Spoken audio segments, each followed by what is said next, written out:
पौराणिक काल के रोचक किस्से यूँ तो पढ़ने में कहानी जैसे लगते हैं, लेकिन ये हम सबको कुछ न कुछ सबक जरूर देकर जाते हैं। ऐसा ही रोचक किस्सा हम आपको बताने जा रहे हैं, जो कि भगवान राम और कृष्ण दोनों से जुड़ा है। कथा भगवान कृष्ण के मोर मुकुट को लेकर है।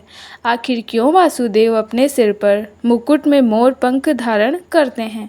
इसका संबंध उनके पिछले अवतार यानी भगवान राम से बताया गया है। आइए जानते हैं इस कथा के विषय में। अगर आप इस चैनल पर नए हैं तो इस चैनल को सब्सक्राइब जरूर कर लें। कथा के अनुसार जब भगवान राम 14 वर्ष के लिए वनवास गए थे, उस दौरान माता सीता को प्यास लगी। तभी श्री राम ने चारों ओर देखा तो उनको दूर दूर तक जंगल ही जंगल दिखाई दिया। फिर उन्होंने प्रकृति से प्रार्थना की कि हे वन देवता, आसपास कहीं जल हो तो वहां जाने का मार्ग कृपा करके हमें सुझाइए।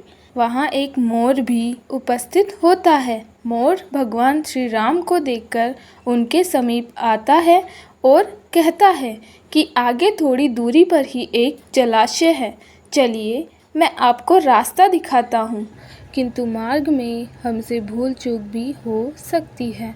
तब भगवान राम ने मोर से पूछा कि आप ऐसा क्यों कह रहे हैं?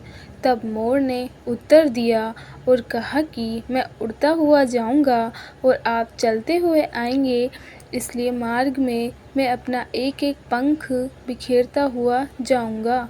उसके सहारे आप जलाशय तक पहुंच ही जाओगे। जबकि ऐसा माना जाता है कि मोर के पंख एक विशेष समय में एवं एक विशेष ऋतु में ही गिरते हैं। मोर यदि अपनी इच्छा विरुद्ध पंखों को बिखेरेगा तो उसकी मृत्यु हो जाती है। भगवान को मार्ग दिखाने वाले मोर के साथ भी ऐसा ही हुआ।